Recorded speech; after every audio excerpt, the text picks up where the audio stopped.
Если учитель нашел общий язык со своим учеником и выстроил отношения, то и дальше они продолжатся в том же духе. Конечно, классный руководитель работает 24/7. Со многими, со своими выпускниками тех лет мы до сих пор поддерживаем отношения, встречаемся, у нас есть свои традиции. Ну, это всегда быть молодой, энергичной, всегда быть идейной, творческой. Всем привет! Я Валентина Варламова, это проект «Из первых уст», и в этом выпуске мы еще раз убедимся в том, что классные руководители – это герои нашего времени. Они ежедневно выполняют колоссальную работу для всестороннего развития подрастающего поколения. Желаю приятного просмотра. Здравствуйте, я Илларионова Венера Илларионовна, учитель русского языка и литературы Якутской городской национальной гимназии. Общий стаж моей работы 41 год, я работаю в школе 42 год, и из них 36 полных лет я работала классным руководителем. В данное время у меня небольшой тайм-аут, я в раздумьях, продолжать мне это или нет. Здравствуйте, меня зовут Борисова Анна Николаевна, я учитель изобразительного искусства и черчения школы номер 26 города Якутска. Как классный руководитель я в данной школе выпустила уже 3 класса, последний выпуск был в этом году. 3 класса у меня все были художественными, то есть имели гуманитарно-эстетическое направление. Всем здравствуйте, меня зовут Олейникова Александра Иннокентьевна, я учитель английского языка и классный руководитель вот уже в течение 12 лет. Выпусков у меня уже 3. Здравствуйте, Никонова Лена Николаевна, учитель истории обществознания, средняя школа номер 5 имени Кривошапкина, город Якутск. Классный руководитель. Вот сейчас у меня 4-й выпуск. В основном мне нравится работать классным руководителем, поэтому бывали разные ситуации, но мы умели из них выходить вместе с родителями, с детьми. И я считаю, что да, не очень сложно на самом деле, если ты работаешь с детьми с удовольствием. Легко ли быть классным руководителем? Вопрос, конечно, риторический, наболевший для всех классных руководителей, которые работают. Да, в наше время, да и всегда, наверное, непросто. Потому что мы работаем с человеческими ресурсами, каждый ученик – это личность, а если их 42 человека, а за ними стоят родители, бабушки и дедушки, естественно, это не всегда просто. Я считаю, что каждый на этот вопрос ответить «да, трудно быть классным руководителем». Я считаю, что надо уметь радоваться победам и поражениям также, подружиться обязательно с ребятами, научить их быть лучше. Ну, тут можно так ответить. Раньше, первые 20-25 лет, было как-то легче, потому что меньше было документации, ограничивающих документов, каких-то ограничивающих требований. Мы в деревне собирались, шли в поход, даже с ночевкой, без всякой техники безопасности и так далее. И все было хорошо.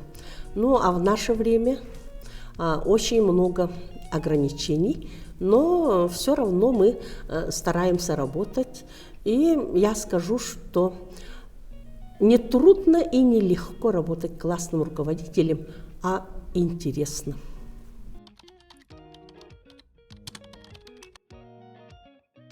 Более того, я вам скажу, что классное руководство – это состояние круглосуточное.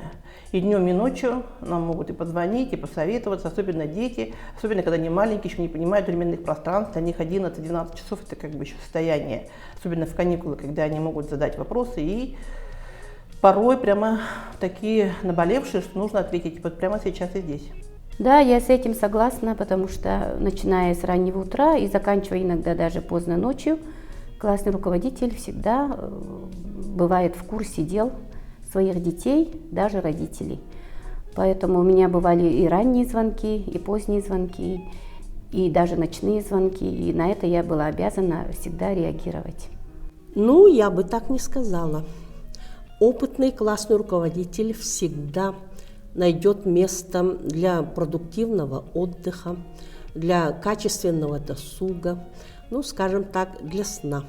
Не 24/7, но до 10 часов вечера где-то классный руководитель должен быть готовым к своей работе, отвечать на вопросы, на звонки и так далее. Конечно, классный руководитель работает 24/7, я согласна. Тем более сейчас, на данный момент, на классном руководителе лежит большая ответственность. И классный руководитель должен быть не только школьной мамой, но и педагогом, и организатором, и медиатором, и психологом также, да, поэтому всегда он должен быть в тонусе, в курсе всех школьных классных дел.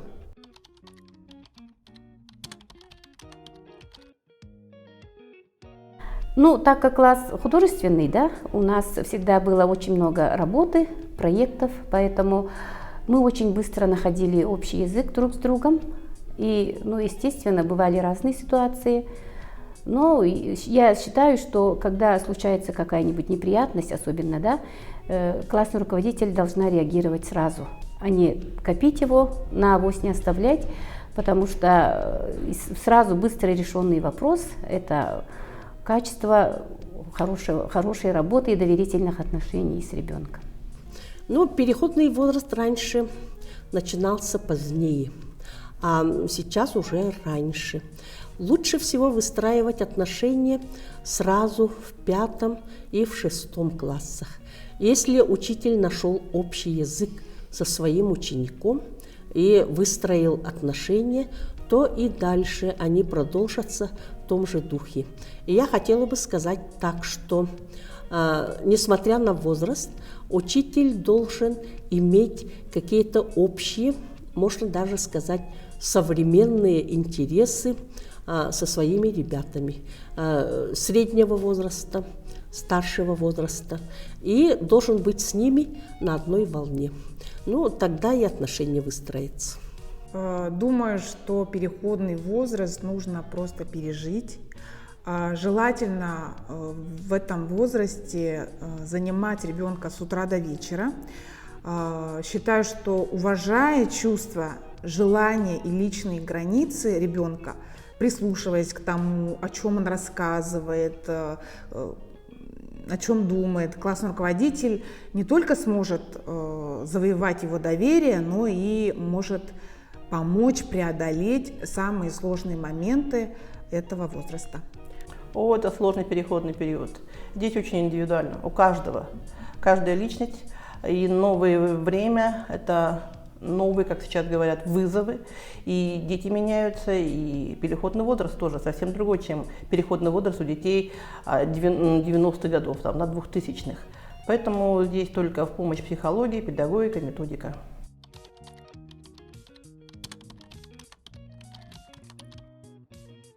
Ну, иногда даже можно сказать, что с родителями у меня отношения выстраиваются даже лучше, чем с учениками, потому что в последнее время родители – это, ну, можно сказать так, бывшие ученики. Когда-то они учились примерно, ну, скажем, в наше время. И поэтому и родители, ну, так сказать, взрослые, и интересы у нас похожие. Поэтому особенно родители последнего моего класса, выпуска вот прошлого года, у нас с ними были очень хорошие отношения. И какие бы самые необычные предложения я вносила и детям, и родителям о каких-либо проектах, они всегда с радостью это воспринимали и поддерживали. И мне кажется, в последнее время родители стали креативнее, и от классного руководителя тоже требуется не работа по старинке, не какая-то традиционная работа, а более современные методы и приемы работы. Классный руководитель, он является связующим звеном между семьей и школой. И отношения с родителями – это, конечно же, неотъемлемая часть работы классного руководителя. То есть, поэтому необходимо именно взаимодействовать и сотрудничать с семьями детей. Считаю, что главное – это сотрудничество с родителями. И стараюсь сделать так, чтобы родители понимали, что мы тоже как семья. Ну, с первых же дней, когда берешь классное руководство, нужно наладить контакт и хорошую коммуникацию с родителями. Только когда они станут нашими союзниками, участниками воспитательного, образовательного процесса, только тогда мы получим ту модель выпускника, которую закладываем в программе школы. И только так. Насчет родителей я попалась в очень хороший родительский коллектив. Они уже пришли собранными. С первого класса у них был хороший классный руководитель, тоже с 1 по 4, да, и дети пришли танцующие, такие очень живые, и родители были, родительский коллектив у меня был очень хороший, я не жалуюсь, потому что мы вместе с ними очень много проектов сделали, и все мои, я им говорила, все мои желания исполнялись всегда, потому что у нас было очень много общих работ. И всегда мы даже собирались на выходные, когда у нас были сказки и так далее, да, они приходили, мы делали вместе интерьер, пили чай, собирались и общались. Так что с родителями у меня отличные отношения, и председатель родкома у меня очень хорошая попалась, Алена Пантелеймоновна, мы с ней отработали все 7 лет рука об руку, как и закончили школу друзьями, вот так получается.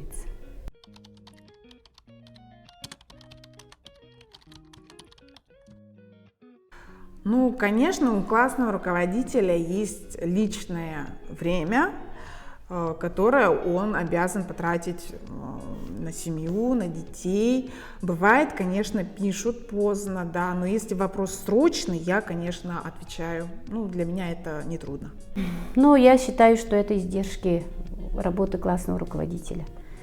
Если так требуют, значит, и с них что-то требует, наверное, я так считаю. И чтобы не подвести свой коллектив и своего завуча, да, мы всегда реагируем очень быстро. Вот, по крайней мере, я всегда так делаю. Потому что я понимаю, что это нужно, да. А так, поздние звонки я своим родителям, например, говорила, не звонить после 9 или до 8 тоже не звонить. Были раньше и такие звонки. Ну, потом, если все нормально, меня лишний раз не беспокоит. Да, поначалу, конечно, они пишут, но бывают такие вопросы, которые нужно действительно решать здесь и сейчас, несмотря на позднее время, да, или на раннее утро. Естественно, это я отвечаю, пишу и сама звоню. Вот. Но всегда я стараюсь тоже учить своих детей и родителей, что нужно уважать время каждого, и свое, и учительское. Если с ребятами все хорошо, у них нет каких-то проблем в учебе или в жизни класса, то все бывает спокойно. Но иногда бывают очень тревожные родители. Вот в прошлом году у меня был один мальчик, Коля. Его матери все казалось, что он занимает в иерархии класса не то место, которое он должен занимать, и она очень беспокоилась. Тогда как это был очень интеллектуальный молодой человек, и у него в классе была своя очень хорошая ниша, победитель олимпиад и так далее. Его дети очень уважали, и особых проблем у него не было. Поэтому я хотела бы сказать, что мы знаем свое дело, и чтобы родители меньше тревожились по поводу своих детей.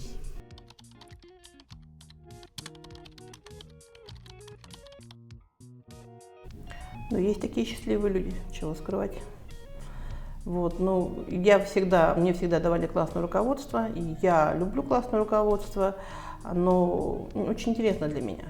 Вот, работать с классным коллективом, с родительским коллективом, выстраивать отношения, выстраивать работу, потом лепить из этого коллектива, который пришел, знаете, как песок, да, и лепить потом глина, потом уже такой, знаете, хорошая модель, да, получается классного коллектива. И со своими выпускниками тех лет мы до сих пор поддерживаем отношения, встречаемся, у нас есть свои традиции.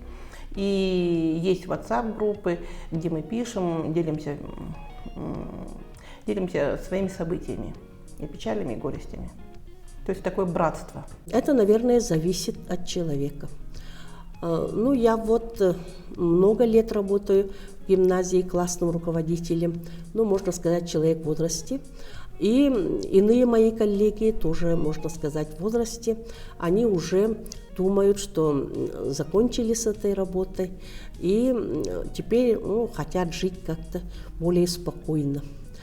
А молодых, я думаю, тревожит окружение, потому что в мире не всегда так спокойно, и мне кажется, это передается и детям, и родителям, какие-то глобальные проблемы современности.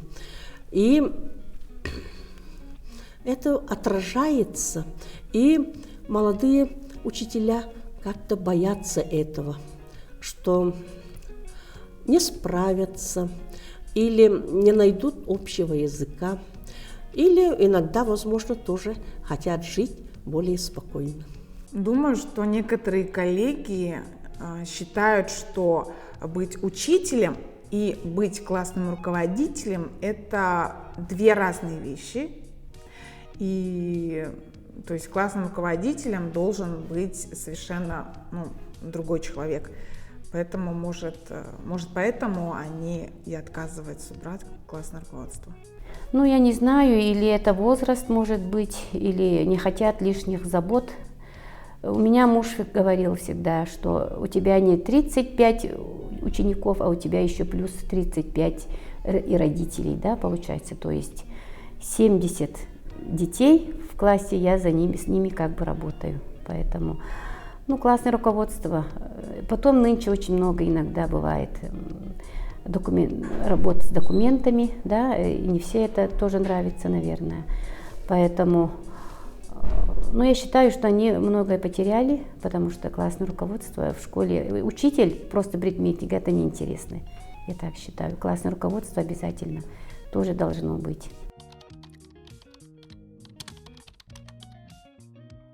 Это всегда быть молодой, энергичной, всегда быть идейной, творческой. И потом, если еще ты воспитаешь хорошего старосту, вот у меня была такая староста, да, их было даже 2 старосты. Одна уже давным-давно живет в Новосибирске, уже работает, у самой уже дети, да. А вторая, вот нынче она, говорят, что благодаря мне поступила в педагогический институт и будет учителем начальной школы. Вот так. Это энергия жизни, это ты в самой гуще событий, ты смотришь и видишь, и наблюдаешь, и сам формируешь то поколение, то будущее, которое сейчас сидит здесь у тебя за партами. Вот это такая сопричастность к общему делу, да, к очень важному делу, государственному делу. Вот. И эмоции, которые дарят. Ты очень радуешься, когда твой ученик, твой класс где-то успешно выступил, совершил какие-то свои первые открытия. Это, конечно, греет. Учителю мало надо.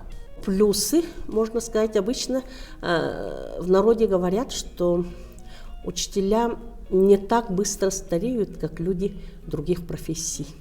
Наверное, это связано с нашей работой и с тем, что мы весь день связаны с детьми, а если классный руководитель, то у него не просто преподавание предмета, но также и внеклассная работа с детьми. Это походы, поездки, концерты, разные проекты. Вот это, мне кажется, очень интересно. Я заранее, например, летом, когда я бываю в разных поездках, узнаю что-то интересное, всегда думаю, вот это надо использовать в своей работе.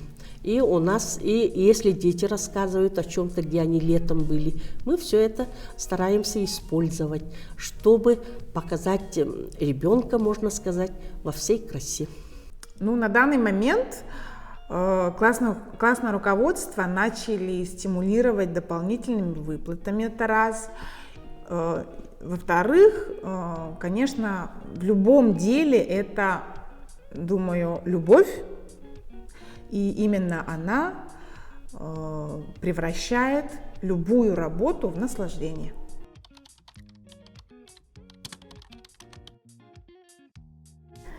Ну, не знаю, идеальный. Всякое бывает в коллективе. И как эта семья же, да, большая получается. Я им всегда говорила своим, что я ваша школьная мама.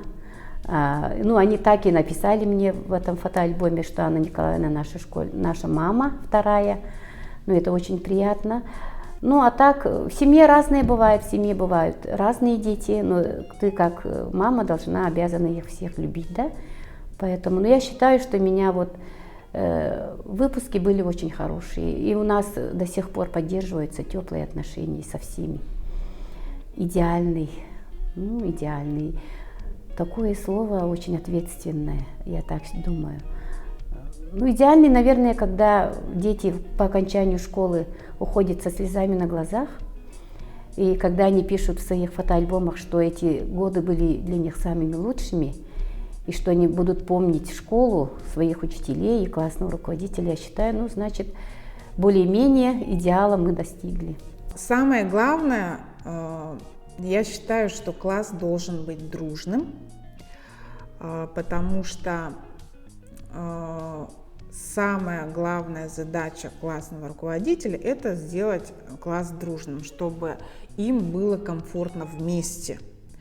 В этом помогают любые внеклассные мероприятия, хоть это творческий конкурс, хоть это смотр песни из строя, чтобы дети были заняты общим делом.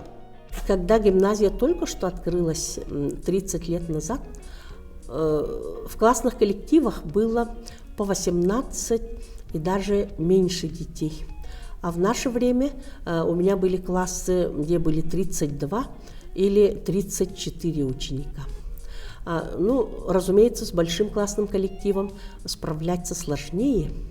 А если бы в классных коллективах было бы 18, ну хотя бы 25 учащихся, то, возможно, было бы легче. Идеальный классный коллектив вообще это бывает, это утопия, мне кажется. Но идеальный классный коллектив – это люди, дети в моем случае, совестливые. Вот, а все остальное приложится.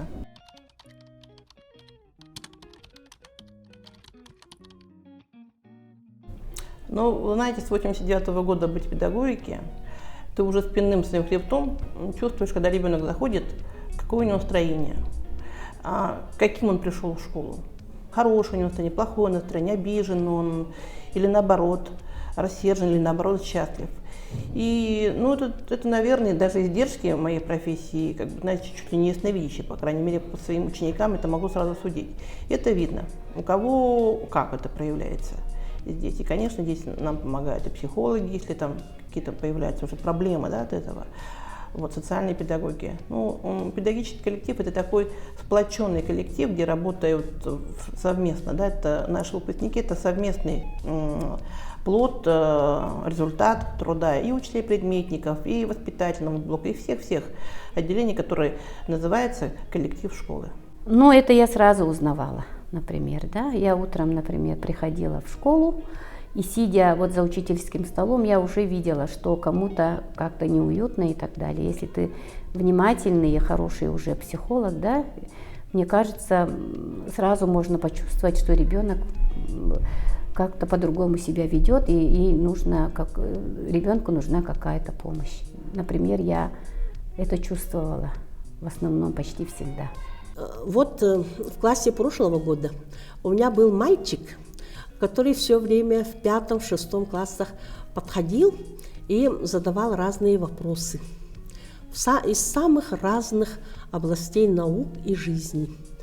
И я более или менее терпеливо отвечала, а потом поняла, что, видимо, ему хочется, чтобы учитель обратил на него внимание. И я не думала, что он станет филологом, да? Но он выбрал филологическое направление, русский язык и иностранный, и сейчас учится в СВФУ. Наверное, все учителя знают, что если ребенок требует внимания, то он старается обращать на себя внимание разными способами. Вот такими, например, как вопросами, а иногда и какими-то скажем, поступками, возможно, не всегда хорошими, включая разбрасывание бумаг и так далее. Особенно этим отличаются сидящие на последних партах, чтобы на них тоже обратили внимание и чтобы их тоже спросили. Разное бывает. Во-первых, это может быть по внешнему виду, по настроению, по отношению к окружающим, по общению с окружающими тоже, с друзьями, с классным руководителем. Если мы видим какие-то изменения, то надо, конечно, обратить внимание на такого ребенка.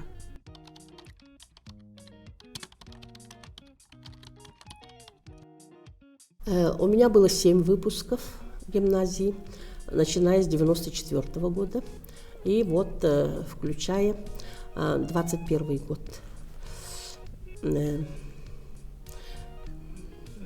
Даже 22 год. И я, со многими из них я в хороших отношениях. Правда, потерялись выпускники 99 года. Класс разделился на 2 в последний год в 11 классе, и мне дали гуманитарную половину, и там были очень хорошие дети. Даже одна девочка подарила мне котенка. И этот котенок прожил со мной 20 лет. И я очень его любила и называла Ляля. И даже я Лялю приносила в школу, и многие дети ее хорошо знали и справлялись о ее здоровье и поведении. А со всеми остальными у нас, в последнее время через WhatsApp в основном во время пандемии, а до пандемии у нас ежегодно проходили встречи выпускников, на котором мы торжественно встречались, пили чай и с каждым выпуском досконально разговаривали, потому что с каждым выпуском у нас были какие-то общие интересы. Вот с последним выпуском мы много ездили. Мы ездили даже на Олимпиаду в Южную Корею с выступлением по культурной программе. В Санкт-Петербург ездили, в Финляндию, Швецию. Образовательная программа была, и так далее. Поэтому какие-то общие интересы.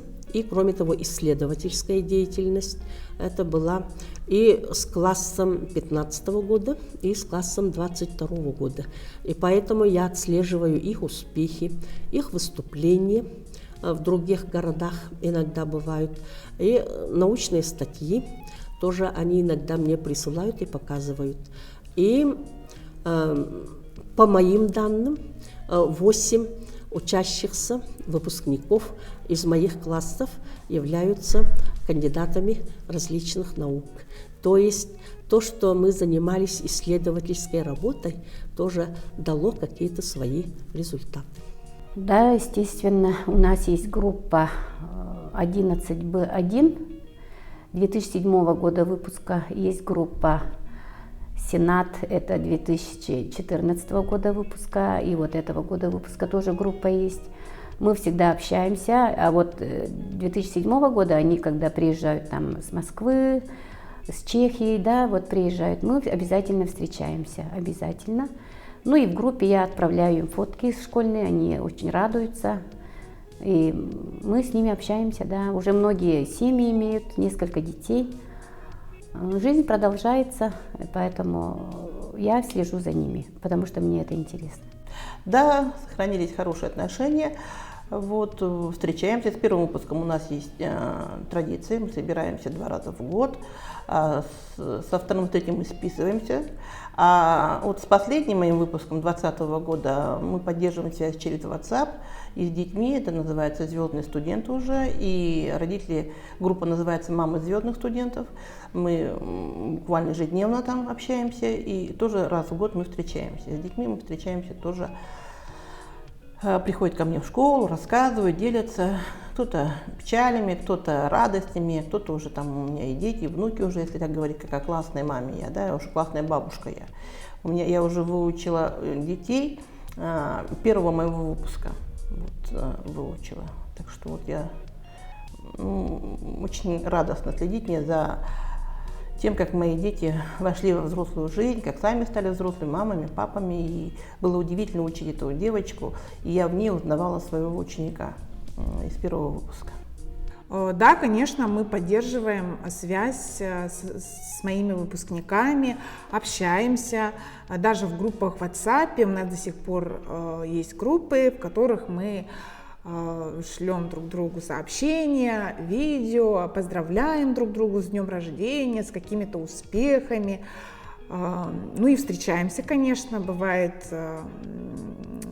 просто даже посидеть, попить чай и пообщаться.